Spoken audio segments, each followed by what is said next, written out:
Good afternoon, everyone.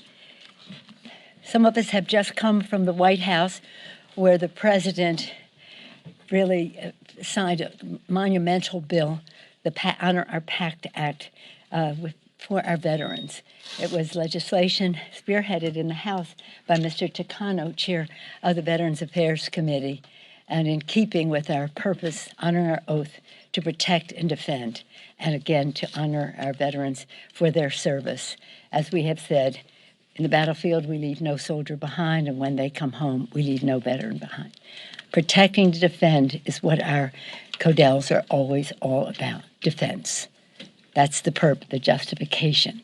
We expand that to include economic issues as well as governance issues, security, economy, governance.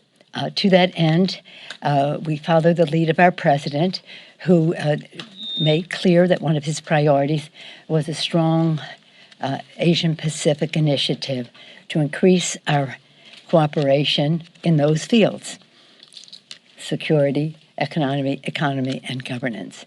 It was a remarkable trip in which I'm very proud to have traveled. We're like 6 co-chairs of the delegation because we all brought so much to it. But again, I'm very thrilled, almost emotional about what happened at the White House today. But actually, it's what this week has been about. The CHIPS bill is a national security bill that was signed yesterday.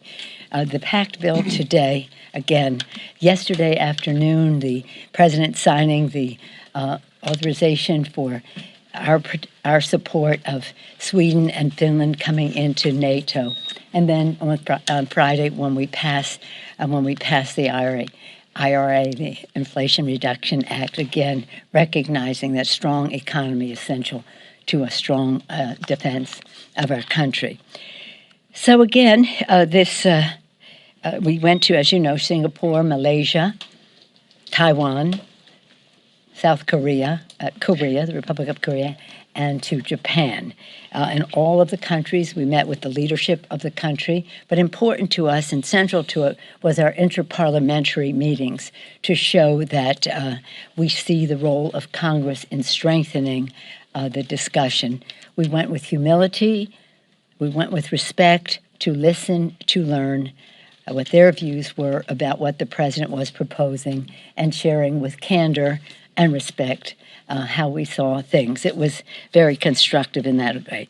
We also had the privilege of being, well, here we are in some meetings. They're self-explanatory. That's the Prime Minister of Singapore, who welcomed us grandly. But we also paid respects to some of the cultural aspects of their country that they were so proud of in Singapore, in all of the countries, and perhaps we'll go into that. Again, 6 co-chairs, the chairman of the Foreign Affairs Committee, Gregory Meeks, and you'll hear from him in a moment, Mark Takano, chairman of the Veterans Affairs Committee, Susan Delbeni, the vice chair of the Ways and Means Committee, Raja Krishnamurthy, a member of the Intelligence Committee, and Andy Kim, who cannot be with us, child care. He was gone last week, child care issues. He has 2 little boys, and he is a former diplomat working in the State Department under President Obama, and a member of the Foreign Affairs as well as the Armed Services Committee. He sort of was our diplomat on the trip, would you say? And we miss him here, but he's available to answer any questions you may have. It is the beautiful diversity of our trip. Imagine this, the beautiful diversity of the trip, which is self-evident. But Mr. Takano, Japanese American, Mr. Krishnamurthy, born in India, Andy Kim's parents born in Korea. So the respect for culture, country, and differing views so eminent for all of us on the committee, but some of it directly connected in that way.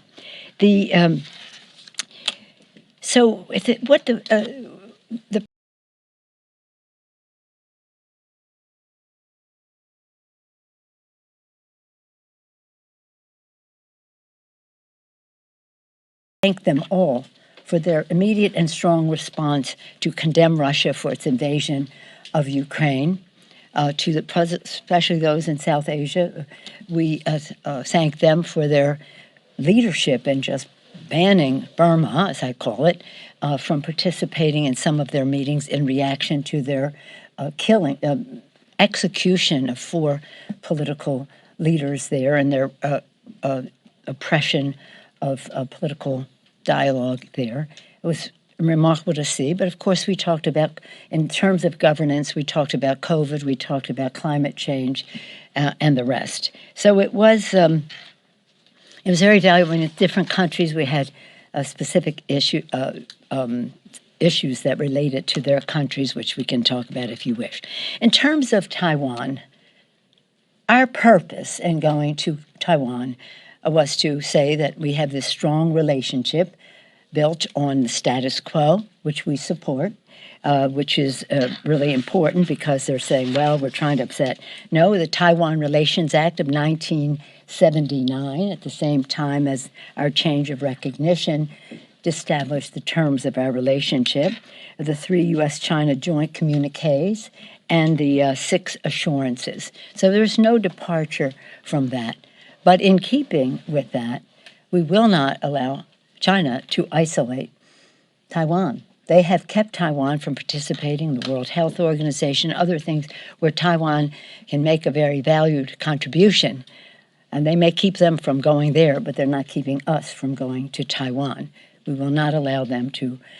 So we think that their reaction, that was our purpose, to salute this thriving democracy. Don't take it from me. Freedom House said one of the freest democracies in the world.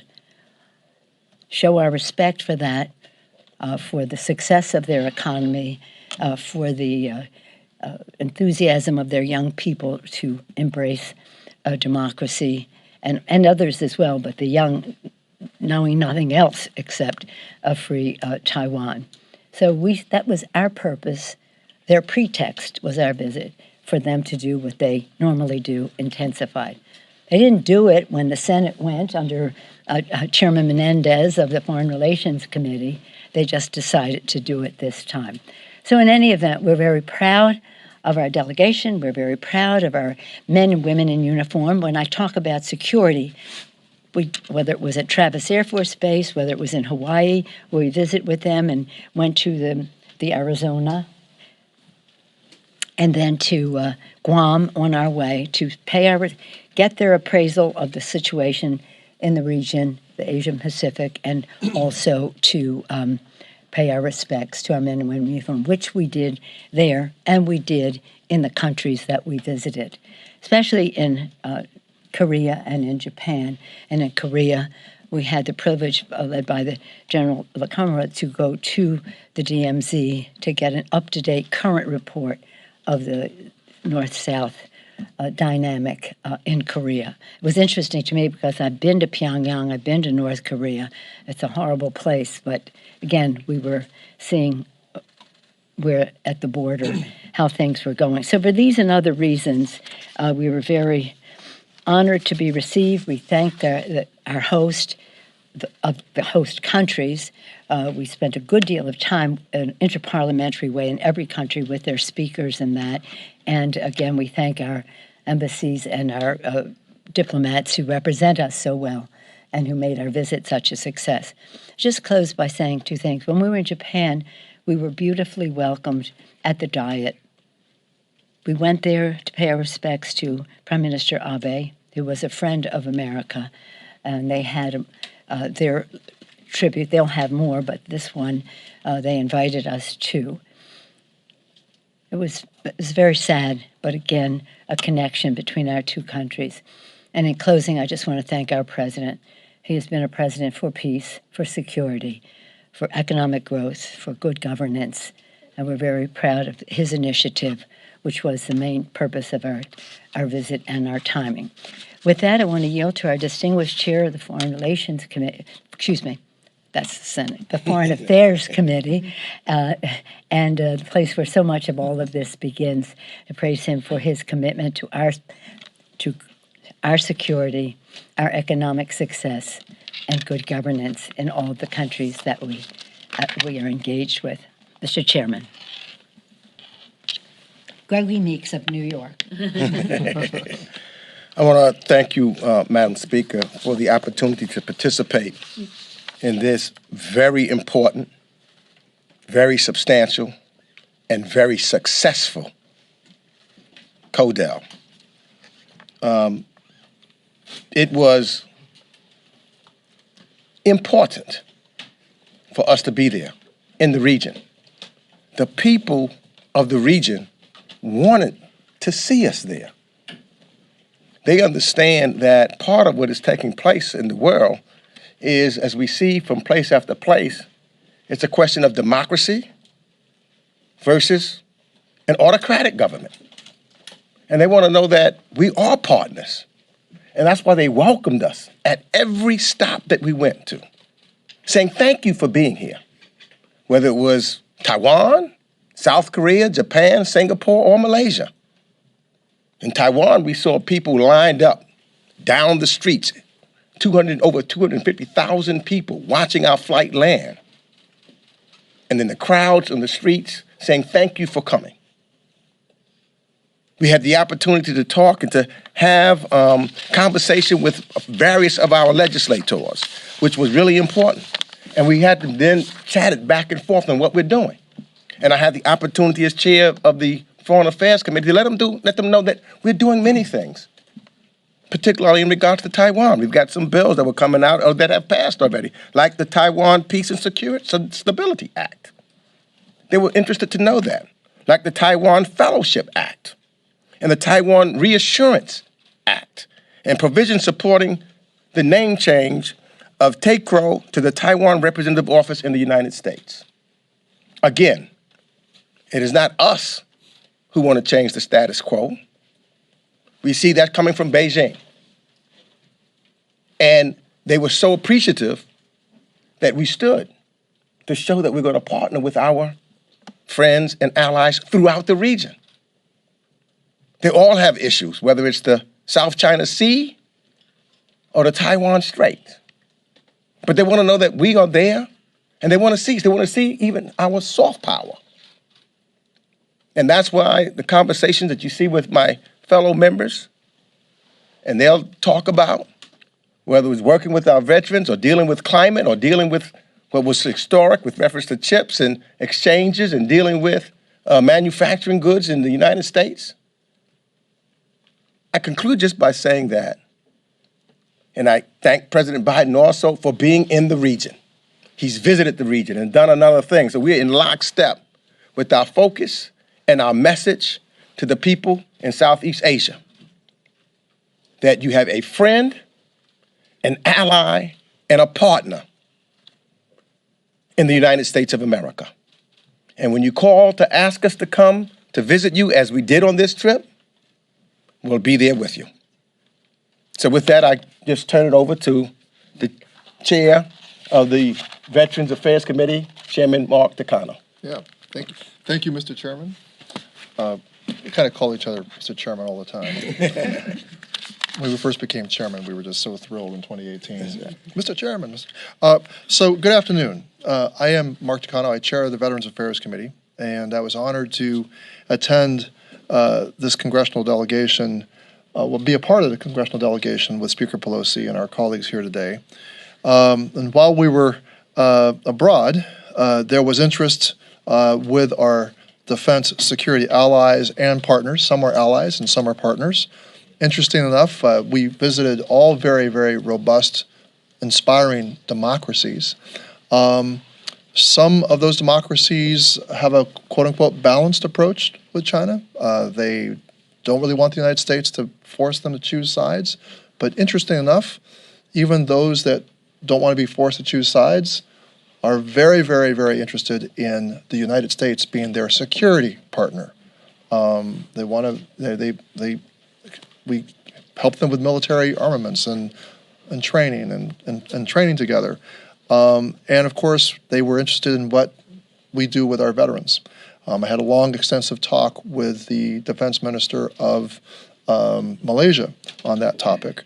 I had a chance to speak with, for a second time, with the Minister for Veterans and Patriots of South Korea.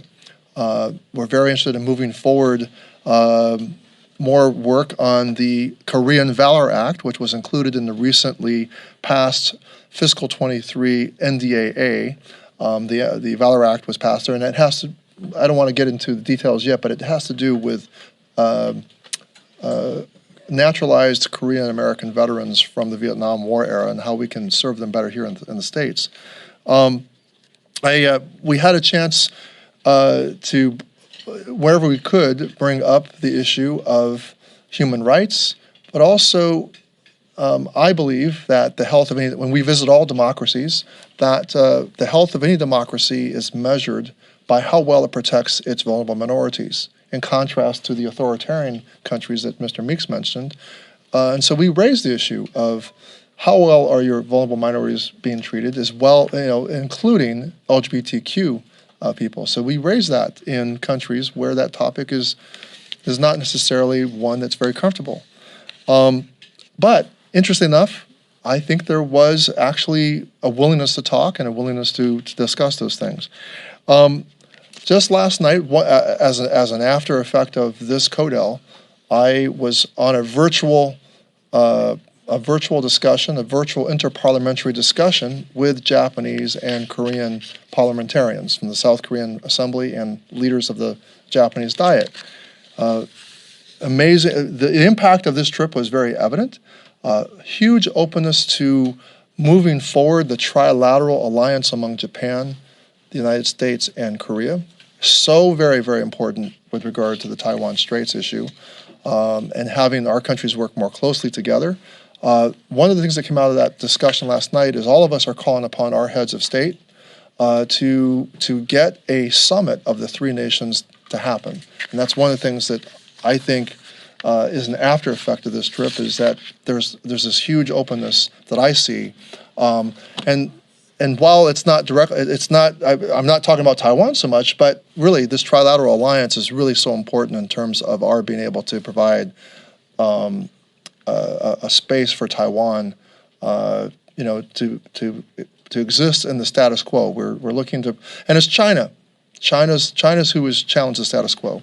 With that, I want to turn it over to Suzanne Delbene, the Vice Chair of the Ways and Means Committee. Thank you. Thank you, Mr. Chairman. So I'll use your word, Chairman Natano. I'm Susan Delbene, Vice Chair of the Ways and Means Committee from the great state of Washington. And Chairman Meeks wanted me to point out that the Mariners beat the Yankees last night. It was really an honor to be part of this journey with Speaker Pelosi and our entire delegation. And while it was the first time I visited, I think, every country since I've been a member of Congress, I have visited the region many times in my former career in business and technology, and I know firsthand the very close partnership that we have, the economic partnership that we have in innovation, and the long-term partnerships that's been there that we can build on. In fact, over half of all global economic growth is expected in this region over the next 30 years. So it was a primary goal of our delegation, and the speaker talks about security, economy, and governance. On economy, important goal of our delegation was to talk about how we build stronger economic ties throughout the region. Increasing our economic presence is clearly key to advancing other goals that we have in terms of boosting security and strengthening democracy.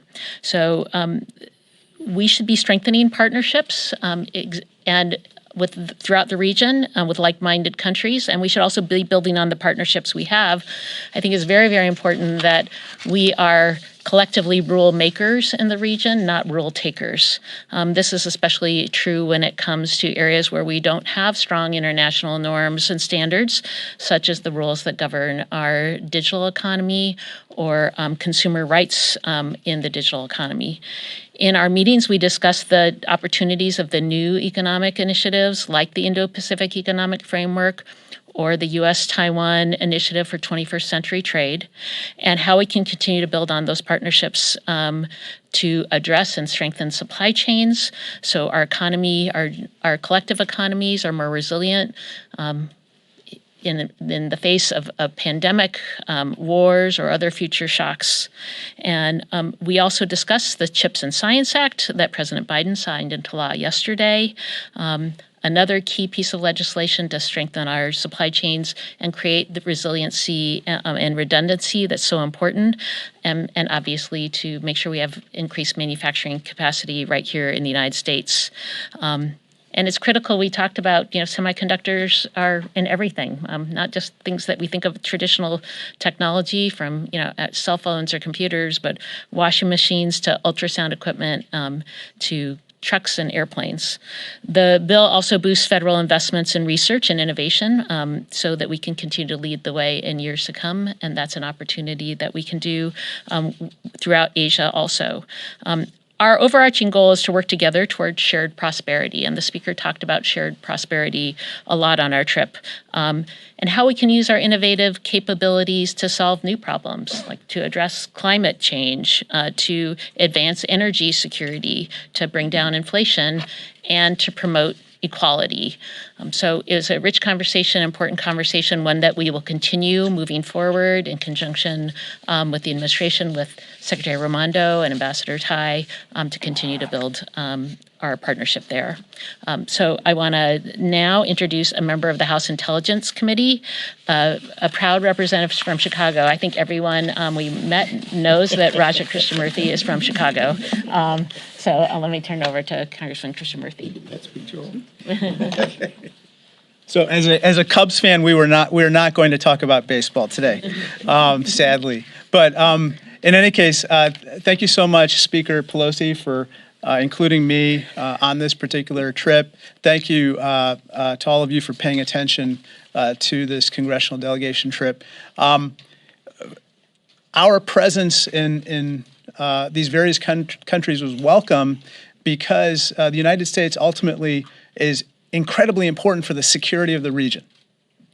And everywhere we went, as Chairman Takano and others mentioned, the leaders that we met with all said we want to strengthen our ties from a security standpoint with the United States, and we want to make sure that you are present in the Southeast Asian region for a long time to come. So to that end, perhaps some of you noticed our visit to Taiwan. We support peace and stability across the Taiwan Strait. We also believe that nobody, through unilateral effort or the use of force, should change the status quo. And especially in light of what's happened in Ukraine, we want to make sure that what happened in Ukraine does not happen with regard to the Southeast Asian region and specifically Taiwan. Unfortunately, the People's Republic of China has engaged in rather provocative measures and live fire exercises, which happened long before we went to Taiwan and then happened after we went to Taiwan. If the cost of avoiding these types of provocative measures is to cede control of Taiwan to the People's Republic of China, or to cede control of our travel schedules in Congress to the People's Republic of China, that is not a price we are going to pay. That being said, we seek increased economic cooperation in the region. As Vice Chair Del Bene mentioned, we did talk about the CHIPS Act, and in that regard, Taiwan has pledged to invest $20 billion in manufacturing semiconductor chips in the United States. This week, on Friday, we're going to pass through the House a historic Inflation Reduction Act and the largest investment in fighting climate change in our history. We respectfully submit that area of climate change could be a fruitful area of collaboration with the People's Republic of China. Ultimately, we believe that these provocative measures taken by the PRC were an unfortunate attempt to deflect attention from some real problems that are happening within the PRC with regard to their economy and their response to COVID-19. However, we respectfully submit that these provocative measures are going to continue to harm their economy, not enhance it, because it will increase uncertainty for commerce in the region. And as Taiwan's economy and the rest of the region is so intertwined, any further provocative measures will only hurt the Chinese economy. That being said, I'm glad to see that these live fire exercises appear to be easing and these provocative measures appear to be subsiding. And so we look forward to a time of collaboration as opposed to increased tensions going forward.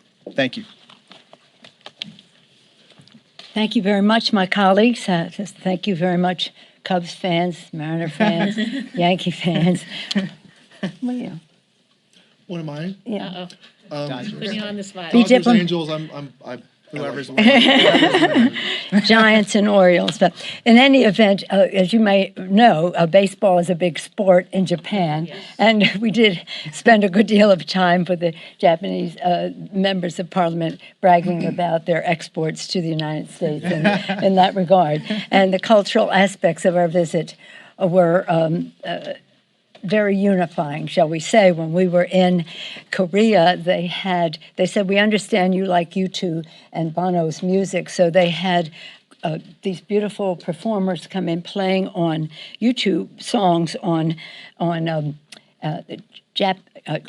Korean instruments. We have pictures, you see them there. And then they ended up with Frank Sinatra.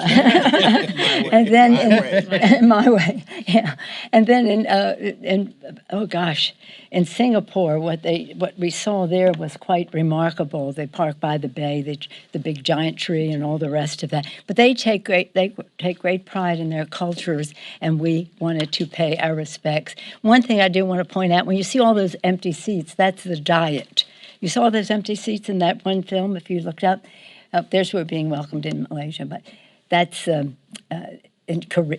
Japan. But in the Diet, we see all those empty seats. They ring the bell, and those seats are filled in a minute, in a second. And we just, it's like people popped up. 15 minutes, that's for sure. They did.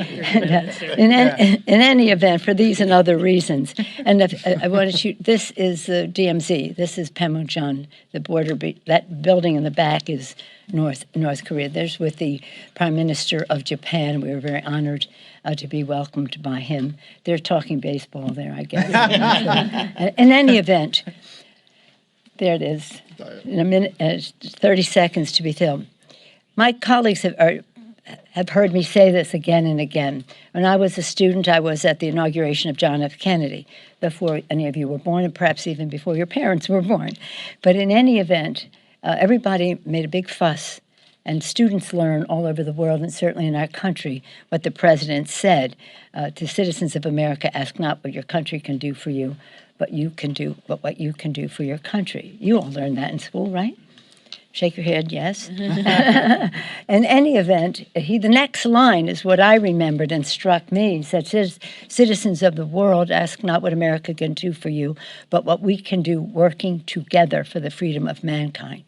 And that's what this trip was about, and that's what President Biden is about, working together. No condescension, but consensus building. And that really was our spirit that we brought to this. How can we work together, listening to your priorities, sharing ours with you, finding our common ground, appreciating our shared values? So in that regard, it was inspiring. We come back informed, inspired, and again, ready to work. And one point that has to be made about this: when China does what it does in the Taiwan Straits or in the South China Sea, it has an impact on America's working families, because you cannot tie up the waterways. That just increases cost. And if you add, you just saw a picture of somebody with a selfie. That was a dissident from Tiananmen Square, where Kashi, and I met him when he was 21 years old, when he came right out of Tiananmen Square while people were being crushed under the tanks. And he also happens to be a Uyghur, and Mr. Chairman has been a leader in fighting to show highlight what's happening in the genocide in China in terms of the Uyghurs. But anyway, for many reasons, it was a very unifying trip. That's in Korea, too. Those people were killed by the North Koreans. In any event, we're pleased to take any questions you may have. Yes, ma'am. No, we aren't? They're awake. Safe and sound. Welcome back. Thank you. There are some reports that your son was on this trip with you. Yes, he was. And Yes, he what was. his role? His role was to be my escort. Usually, we invited spouses. Not all could come. That I had him come, and I was very proud that he was there, and I'm thrilled, and it was nice for me. Did he have any business dealings? No, he did not. Of course, he did not. Next question. Yes, ma'am. Madam Speaker, so China announced that its military drills around Taiwan are over today. So would you expect China to kind of stop its saber rattling over Taiwan for a while, or do you expect it to use your visit as a pretext and potentially the drills as a game plan to speed up its timeline of invading Taiwan? Well, I think what we saw with China was they were trying to establish sort of a new normal. And we just can't let that happen. Mr. Chairman, do you want to respond to that in terms of, we don't know what the Chinese plan, but we know that they were trying to push their way closer to whatever thoughts they have about the future. Yeah, so look, clearly China had their plans before we took our trip. And what they want to do is to try to deter us from going to visit our friend and ally. And I think what this trip did, which they did not expect, is show that no matter what President Xi says, we are going to stand by our friends and allies. So I think that China now has to take a different viewpoint on it because we are unequivocal on what our positions will be with reference to our friends and our allies. The president visiting when he did and talking about being involved in the region, and now the House of Representatives, led by the Speaker of the House, gave Xi a message that he's not going to dictate to us on what we do and what we don't do. And so I would hope that he now understands he should talk to us on those things that we can work with, as indicated by my colleagues, and with climate, because that's really important to us, and keeping the status quo. Nobody wants to change anything. And so I hope their calculus has changed as they now pull back from the tests and the training period that they've done over the last few days. Yes, sir. Thank you so much. So one thing the Taiwanese envoy here has been very vocal about is a multi-billion-dollar backlog of foreign military sales to Taiwan in terms of delivery. I understand this also might be an issue with Japan and South Korea. So in your travels, was this addressed with our allies and partners, and what is being done to address that backlog? Who would like to Sure. respond to that? Oh, all right, Ken. Yes, that was discussed. This is an ongoing issue, and as you know, given the various needs that we're trying to supply with regard to Ukraine, there's increased stress on the supply chain within the defense industrial base. That being said, I can't go into details, but we are taking steps with regard to this particular issue, and we intend to fulfill all of our obligations to all of our partners and others who are counting on us for these vital supplies. And I could just tell you that on the Foreign Affairs Committee, we're working on bills now to help expedite and to reduce red tape to get defense items that are needed out in a quicker fashion. So we're looking at that right now. We may come and have some hearings on it, but we're looking at ways so that we can expedite it on the committee as we speak. Yes, sir. Given the comments from the president a few weeks ago saying that the military thought it was not a good idea for you guys to go to Taiwan right now, is this administration being too cautious when it comes to the issue of Taiwan?